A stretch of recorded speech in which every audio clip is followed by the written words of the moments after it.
This cat is sleeping like it's dead.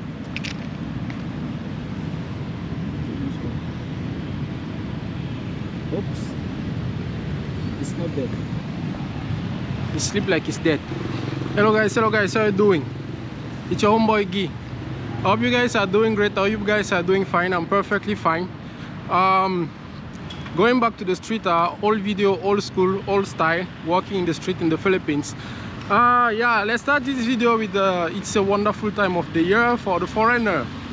Why is a wonderful time of the year for the foreigner here in the Philippines? Because it's a time for you guys to go to the Bureau of Immigration and let them know that you're still alive. Let them know that you're still living in the Philippines. You're still doing, I don't know, whatever you're doing here, but it's a time for you to let them know that you're still doing whatever you're doing here in the Philippines. No, it's just to tell you that you know, as usual, every year there's still that requirement for foreigner living in the Philippines here, any kind of foreigner, whether you're from Bangladesh or Liban or I don't know, Africa, Europe. You need to go to the immigration, I think, for the 2 first months, at least within the 2 first months of the year, at least for this year, within the 2 first months, you need to go and file your annual report. You need to go and file. I love the park. This is my go-to place. Whenever, if I need to choose one place where I will be, it's always where there is a green thing.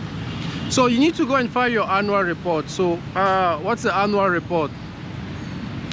Basically, it's just a 5-minute document that you're just going to fill up and pay a certain amount just to declare that you're still in the Philippines. Probably you're going to declare some activity that you're doing.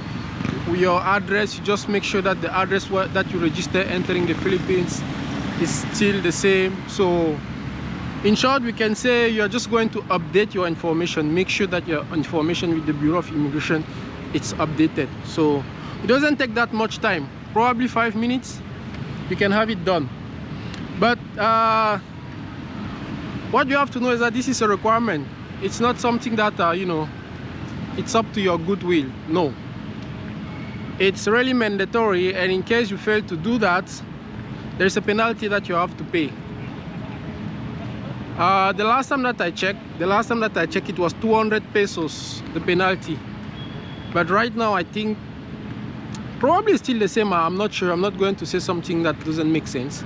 Maybe it's still the same, but the last time that I checked, the penalty was 200 pesos. So that's every year for anyone's coming here in the, not anyone coming, because actually you have to be already in the Philippines, and it's usually at the start of the year. So if this new year find you in the Philippines within let's say January to March 1, you have done 1 year in the Philippines, January to March 1, you have to make sure that you go to the immigration and file your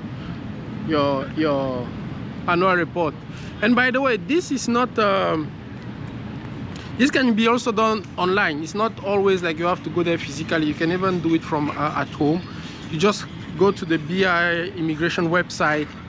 There is a protocol there for you to do that, and then the thing is done. Also, a question has been sent to me that's like a couple days ago.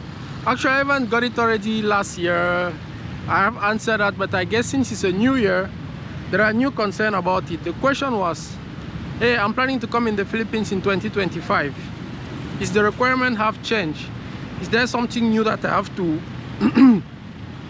is there something that we have to file? Is there something that they have, you know, request for 2025 as rule or regulation in order for foreigners to enter the Philippines? So basically, what are the requirements for 2025 for those who plan to come in the Philippines? Well, I'm always saying that to everyone. This type of question, you cannot just answer it regardless how good you are.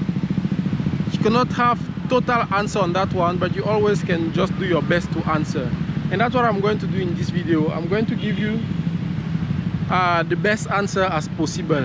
And of course, I'm going to try to give you a general answer, because traveling to the Philippines, it's also like everywhere in the world. Whenever you're traveling to a country, it depends on the country where you're, it depends on the country where you're coming from, right? You can come from China, the rules are different. You can come from Africa, the rules are different. You can come from, it's really based on the country where you're coming from. Stoplight, it's cool, huh? Look at this one.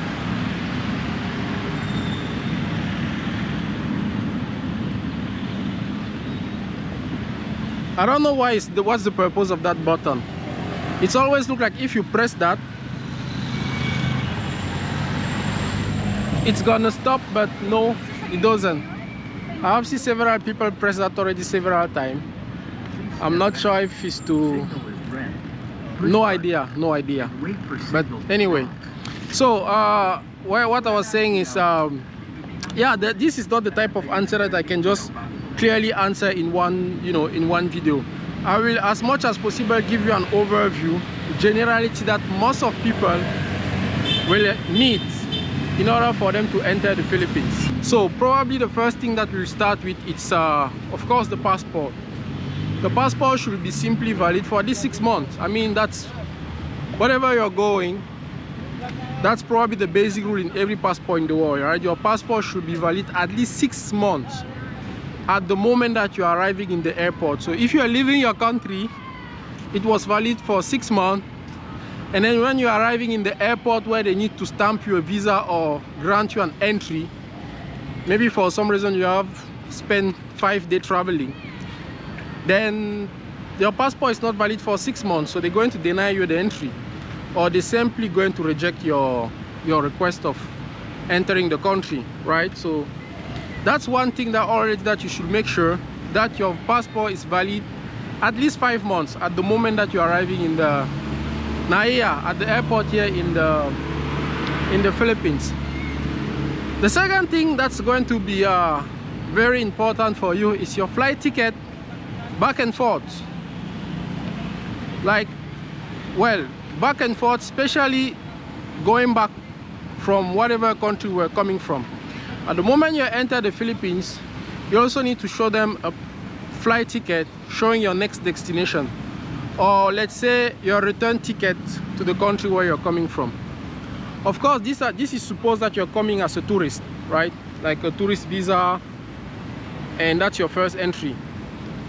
But if it's probably like you're already a resident, or like having a 9G visa, you're working in the Philippines, you just went for vacation and you're just coming back, you don't need this information that I'm giving to you. So what I'm giving to you right now is specifically applicable for tourists, people that are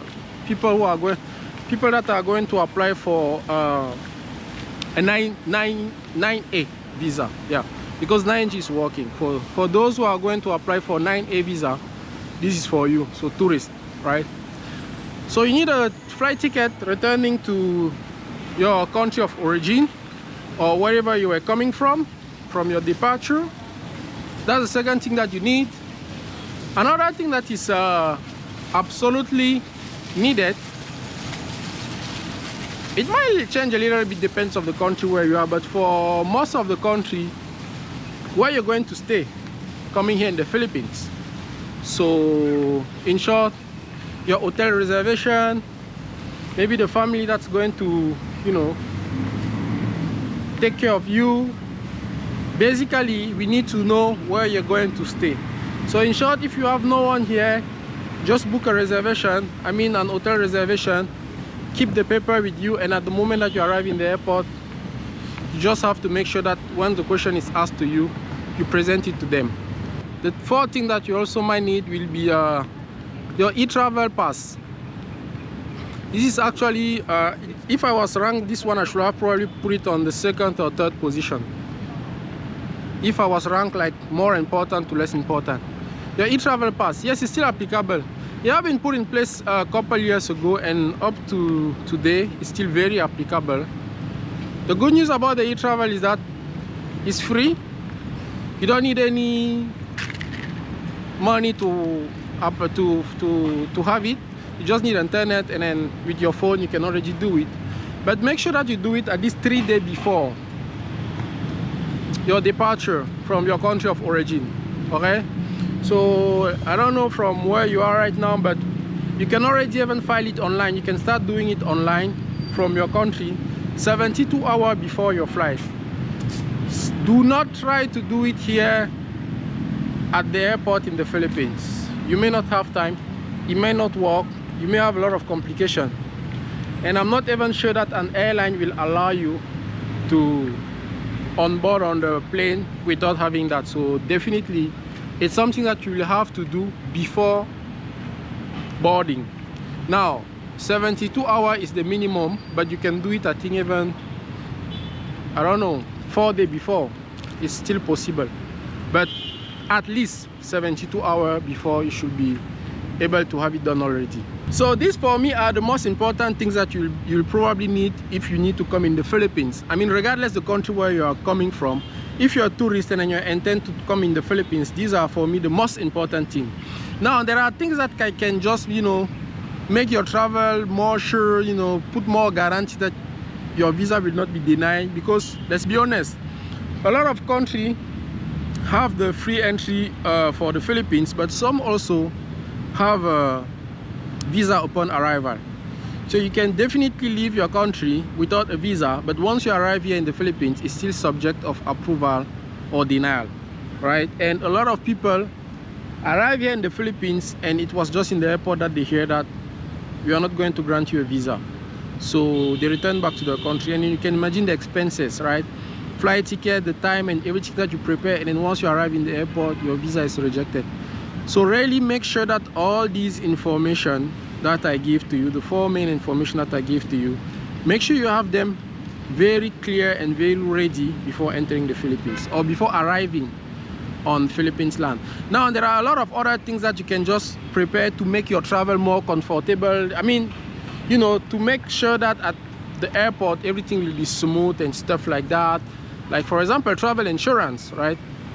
You can maybe have your travel insurance. You can even buy an insurance here in the Philippines that will cover you, you know, just showing that if something happened to you, you have money to take care of yourself. You already have an insurance. It's not mandatory what I'm saying, right? It's not a requirement. I mean, it's not an obligation what I'm saying right now. It's more on, you just want to make sure that, you know, if there is any additional things, supporting document that might need, it's always good to have it with you. Also cash. Also cash. In general, they are not going to ask you how many money you have on you and stuff like that, but it's good to have cash with you. That's something that's also helpful. You know, anything can happen in the airport, anything can happen during your flight. It's good to prepare cash. And what I'm always saying, for me, it's very important, more than also everything, is good looking. Yeah, it might be funny, it might be, but good looking can even beat money and all other stuff. Good looking is very, very, very important, right? I mean, if you arrive in the airport and then you're just like look like a gangster with, I don't know, you look so suspicious and stuff like that, clearly, even if you are showing all the proof that you're a good person, you can still be denied, right? But I'm not going to say that because you're looking good. I mean, good looking means that you are really a good person, but at least be presentable, right? Be presentable in front of people. Be like someone that look like we can trust, right? Don't really look like you want to come in the Philippines, but you look like you know, somebody who didn't even eat for 2 days. It's complicated to believe that you can sustain yourself here, right? Don't come in the Philippines, I don't know, you barely have a shoes, but it's going to be complicated to believe that you can sustain yourself, right? No, I'm not really saying that, yo, it should be fancy, it should be bling bling and stuff like that, but be presentable. This cat is sleeping like it's dead.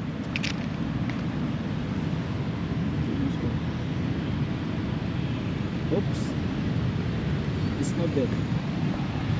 It sleep like it's dead. So I hope this video was helpful for you. If you have any question about 2025 immigration rule regulation, I'm not an expert, but if I have information, I will not hesitate to share with you guys.